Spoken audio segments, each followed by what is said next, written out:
এই তো, আপনি তো ফোনটা বেশ ভালোই বুঝতে পেরে গেছেন দেখছি। ব্যাস, আমার কাজ তাহলে শেষ। ও বলছি, আপনি কি যেন বলেন, আমলকির কি ছবি ও পাঠাবেন? হ্যাঁ, ওই আমলকির হ্যাঁ, আমলকির আপনার জন্য একটা গিফট আছে, ছবি। সেটা আমি আপনাকে এক্ষুনি সেন্ড করছি, দেখুন দেখুন।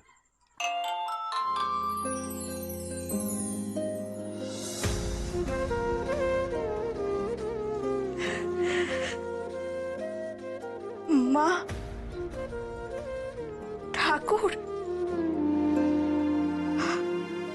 আমলকি আমাকে মা বলে ডাকে, আর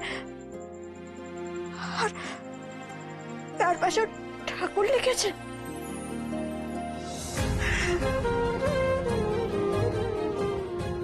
মাকে ঠাকুরের পাশে বসিয়েছে।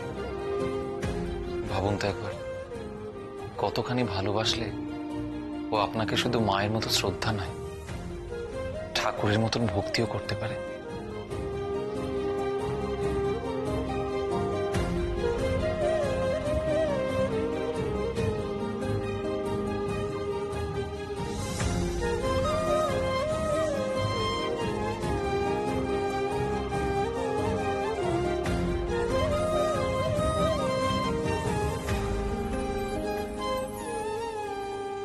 আই মোহনা, এই কি রে মোহনা, তুই এখনো গোমরা মুখে বসে আছিস? ঘড়ির দিকে তাকিয়ে দেখ তো কটা বাজছে। জামা যা, স্নান করতে যা। মোহনা, এখনো অনেক আচার অনুষ্ঠান বাকি আছে, সেগুলো কখন হবে বলতো? সন্ধ্যেবেলায় যা যা। কোনো অনুষ্ঠানই হবে না। কি কি বলছিস এসব তুই? কোনো অনুষ্ঠানের দরকারই নেই মা। কি হবে অনুষ্ঠান করে? বিয়ে হয়েছে সেটা তো আমার বরকে দেখে মনেই হচ্ছে না। এখনো দিদির পেছনে ঘুরঘুর করছে আর আমার সঙ্গে খারাপ ব্যবহার করছে। শুধু শুধু এসব শুকনো অনুষ্ঠান করার কোনো মানেই হয় না। সব ঠিক হয়ে যাবে।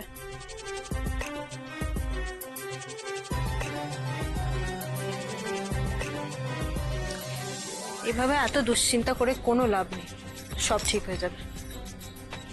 মা, আপনি যান, যা যা অনুষ্ঠানের যা যা ব্যবস্থা করতে হবে গিয়ে নিশ্চিন্তে করুন তো। আমার দায়িত্ব, মোহনা আসবে। আপনি যান। ভালো করে বোঝাও ওকে।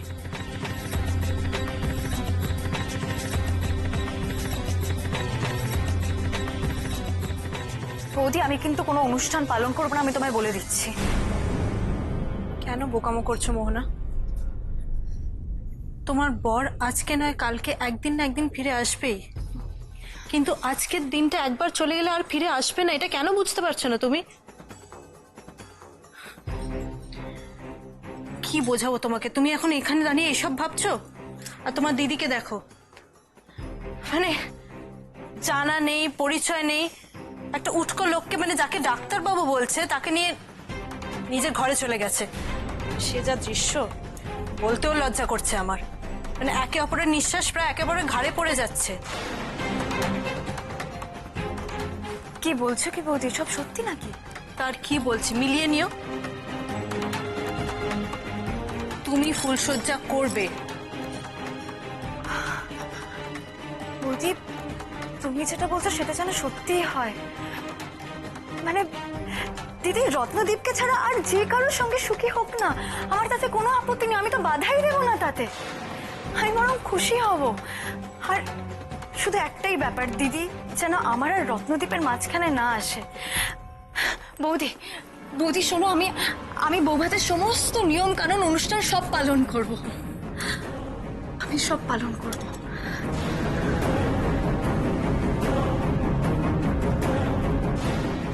দুজনে ঘেঁষাঘেঁষি, গা ঘেঁষাঘেঁষি করে বসা, বউয়ের সাথে ফুসি নষ্টি করে, এমন শিক্ষা দেব না। আপনারা কে কোথায় আছেন? হ্যাঁ, কোথায় আছেন আপনারা? হ্যাঁ, শুনুন, তাড়াতাড়ি আসুন। দেখুন চলো না, দেখুন না কি হয়েছে? আমাকে কি করেছে। কি করেছে? লিখেছে। ও মা, কি সুন্দর লিখেছে না?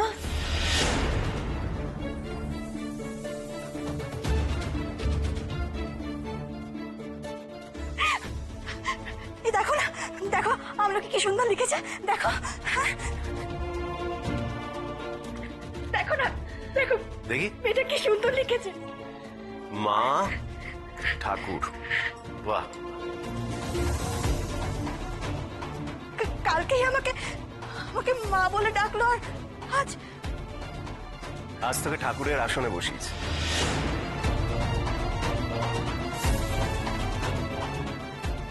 আমলকি দিদিকে মা বলছে, আবার ঠাকুরও বলছে।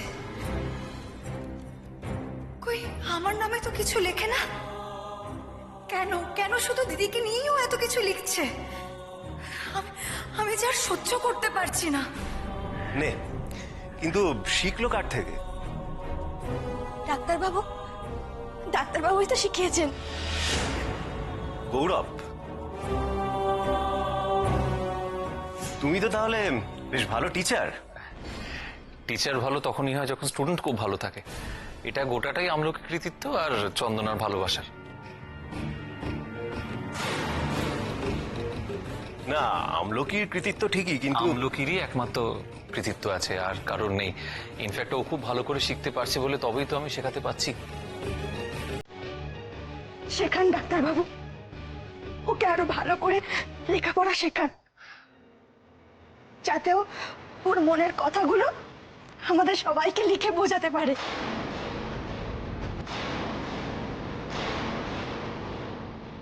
শেখাবো, নিশ্চয়ই শেখাবো, চিন্তা করবেন না। আমলকি এরপরে আরো অনেক কিছু লিখতে পড়তে শিখবে, আর সেই ব্যাপারে আমি অন্তত নিশ্চিত।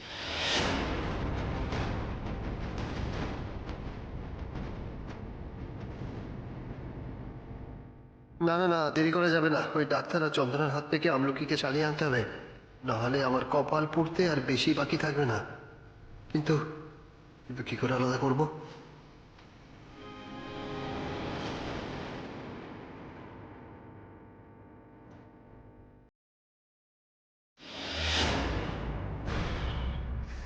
চারিদিক থেকে ফ্যাসাতে পড়েছি আমি। আরে এই ডাক্তারের আমলকিকে লেখাপড়া শেখানোর কি দরকার ছিল? লেখাপড়া একদম ভালো জিনিস নয়। উফ, আর যদি লেখাপড়া শিখে বাবা লিখে দেয় তাহলে আমাকে কি বাঁচাবে? আর উল্টো দিকে মোহনা, উফ কি ঝগড়ুটে হয়েছে সারাক্ষণ আমার সঙ্গে, আরো দিদির সাথে।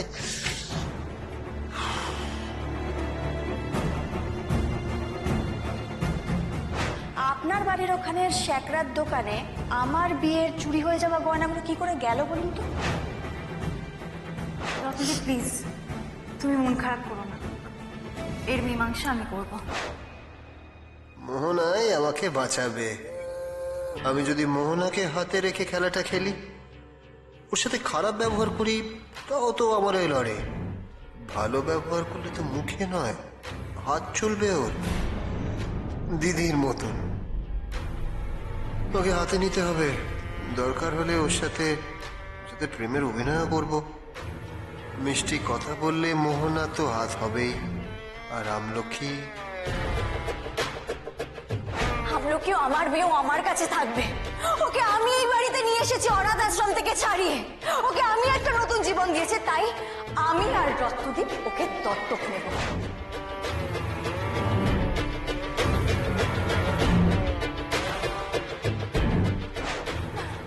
আমি ওকে ঠিক মানুষ করবো, আমি ওকে ছাড়া বাঁচতে পারবো না, আমি ওকে কিছুতেই ছাড়বো না।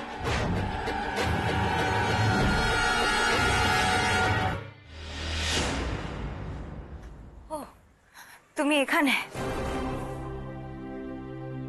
তুমি খুব খুশি হয়েছো না যে আমলকি দিদিকে মা আর ঠাকুর বলে ডেকেছে, তাই এখানে একা একা দাঁড়িয়ে সেলিব্রেট করছো, তাই তো? মোহনা একটু আস্তে আস্তে গো। উফ, কেন, কি হয়েছে তোমার?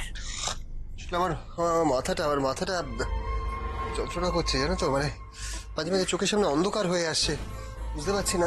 একটু টিপে দেবে মাথাটা, একটু দাও না। উফ, আমি তোমার মাথা টিপে দেবো? হ্যাঁ একটু একটু প্লিজ টিপে দাও না।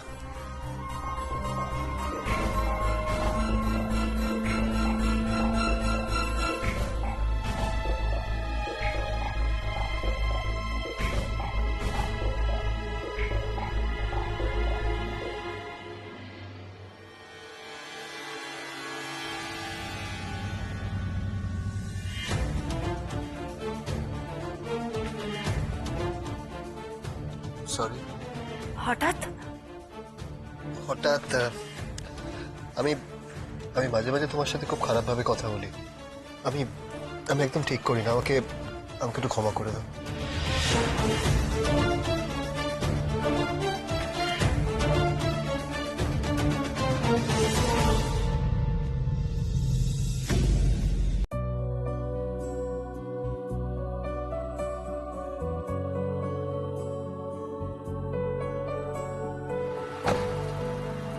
শুনছেন? কি হলো, আপনি এত গভীরভাবে কি ভাবছেন? আপনি কি করে বুঝলেন যে আমি ভাবছি? অনেক ডাক্তার কিন্তু পেশেন্টের মুখ দেখে অনেক কিছু ধরে ফেলতে পারে। আসলে আমি আপনাকে একটা কথা বলতে চাইছিলাম। কিন্তু বলবো কি বলবো না ভেবে যাচ্ছেন, তাই তো? মনের মধ্যে কিচ্ছু চেপে রাখবেন না, বলুন, বলে ফেলুন। আমলকি আমলকি যে নির্দোষ সেটা প্রমাণ করার ব্যাপারে আপনি কিন্তু আমায় বলেছিলেন আপনি হেল্প করবেন। হ্যাঁ, নিশ্চয়ই করব। আপনি বলুন আমাকে কি করতে হবে। আমি না ওই ওই গ্রামটায় আরেকবার যেতে চাই, ওই শ্যাকরার দোকানটায়। আপনি আমার সাথে যাবেন প্লিজ? নিশ্চয়ই যাব, কেন যাব না? আপনি আমাকে এই সুযোগটা দিচ্ছেন, আমি আমি ধন্য মনে করছি নিজেকে। এই তো দেখেছেন, মনের কথা বলে ফেললে কতটা শান্তি লাগে। আপনি তৈরি থাকবেন, আমি বিকেল এসে নিয়ে বেরোবো। বাই।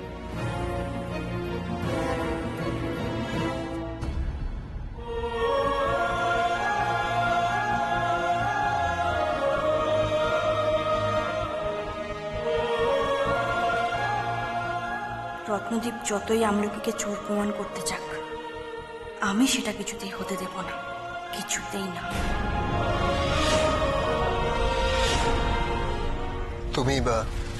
তুমি আমার উপর রাগ করেছো? আমাকে কথা শুনিয়েছো তো? একদম ঠিক করেছো। কারণ আমি হলেও ঠিক তাই করতাম। আসলে একটা কথা আমার মাথায় রাখা উচিত, যে আমার তোমার সাথে বিয়ে হয়ে গেছে। কিন্তু কিন্তু একটা কথা আমি ভেবেছি, জানো? কি? আমি ঠিক করেছি যে এবার থেকে আমি শুধু আমাদের তিনজনের কথা ভাববো। তিনজন?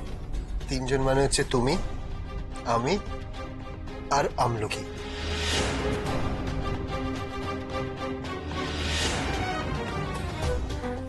কিন্তু রত্নদীপ, দিদি যেভাবে দিন দিন আমলকিকে নিজের কাছে ধরে রাখছে, আমরা কি পারবো দিদিকে আমলকির কাছ থেকে সরিয়ে নিতে?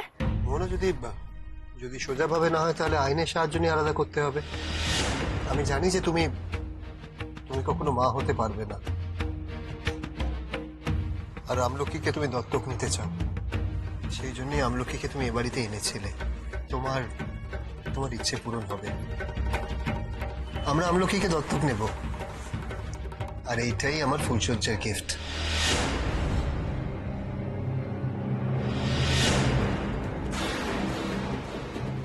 সত্যি বলছো তুমি? একদম সত্যি। রত্নদীপ, বিশ্বাস করো, এর থেকে বড় উপহার আমার কাছে আর কিচ্ছু হবে না, কিচ্ছু হবে না। Thank you. এই উপহার তো আমাকে দিতেই হবে মোহনা। আমলকিকে দত্তক নিলে ওর গলা চিকিৎসা হবে কিনা, লেখাপড়া শিখবে কিনা, তখন তো সব আমার মর্জির ওপর নির্ভর করবে। আর আমি তখন আমলকির চিকিৎসা আর লেখাপড়া দুটোই বরাবরের মতন বন্ধ করে দেব।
কি হয়েছে রে?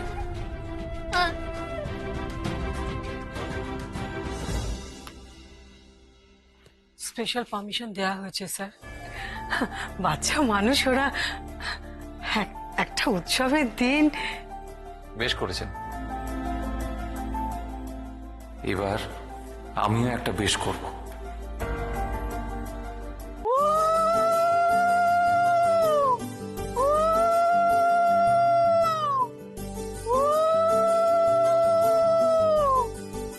এই নাও বাবা, ধরো ধরো তালেটা। হ্যাঁ, আর এটা মোহনার হাতে দিয়ে বলো, সারা জীবন আমি তোমার ভাত কাপড়ের দায়িত্ব নিলাম। নাও। এই, দাও, দাও, দাও। এটা নাও, শাকটা নিয়ে। না মা, আজকে আর নতুন করে রত্নদীপকে কোনো প্রমিস করতে হবে না আমাকে। আমাকে যা প্রমিস করার ও আগেই করে দিয়েছে। ভাত কাপড় দেওয়ার কথা আগেই বলে দিয়েছে? ভাত কাপড় জোগাড়ের মতো ক্ষমতা তো আমারও আছে মা, কিন্তু আমার যেটা ইচ্ছে, যেটা আমি কোনোদিনও পাবো না, রত্নদীপ আমাকে সেই গিফট দেওয়ার প্রমিস করেছে। আমার জীবনের সবচেয়ে বড় গিফট। তাই মা, ওর কাছ থেকে আমার আর কিচ্ছু চাওয়ার নেই। বাবা, কি এমন গিফট যার পরে তোমার আর কিছু চাই না? বৌদিও ও আমলকিকে দত্তক নেবে বলেছে।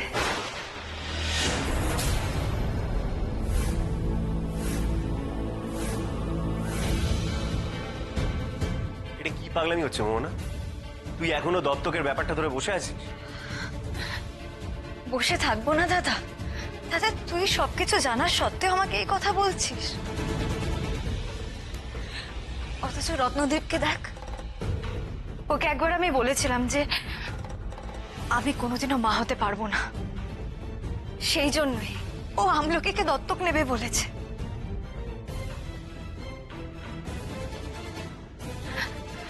আমি মা হব রে, আমি আমলকির মা হব। আর আমলকি? চন্দনা, এখানে থাকতে হবে না, আয় চলে আয় আমার সাথে। দিন, ওরা আমলকির কথা বলছে কি না? স্বার্থপরের মতন সব সময় শুধু ওরা নিজেদের কথা কেন ভাবে? কেন ডাকলি নিলয়? কেন ডাকলি আমাদের? তুই ডাকলি বলে আমি তোর কথা চন্দনাকে নিয়ে মোহনার ভাত কাপড়ের অনুষ্ঠানে আসছিলাম। আর সরি জেঠিমণি, আমি বুঝতে পারিনি এখানে। তুই কেন সরি বলছিস দাদা? আরে সবসময় তুই ওদের কাছে ক্ষমা কেন চাস বলতো? ওদের ইচ্ছে মতো এই বাড়িতে সবকিছু হবে নাকি? ওদের ইচ্ছের ওপর নির্ভর করে যে আমি আমলকির মা হব কিনা। তুই আমলকির মা হতে পারবি কিনা সেটা আমাদের কারোর ইচ্ছার উপর নির্ভর করে না মোহনা, কিন্তু আমলকির ইচ্ছের উপর নির্ভর করে। আমলকি নিজের ইচ্ছেতে আমাকে মা বলে বেছে নিয়েছে। সে আমায় মা বলে মেনে নিয়ে খাতায় লিখেছে মা।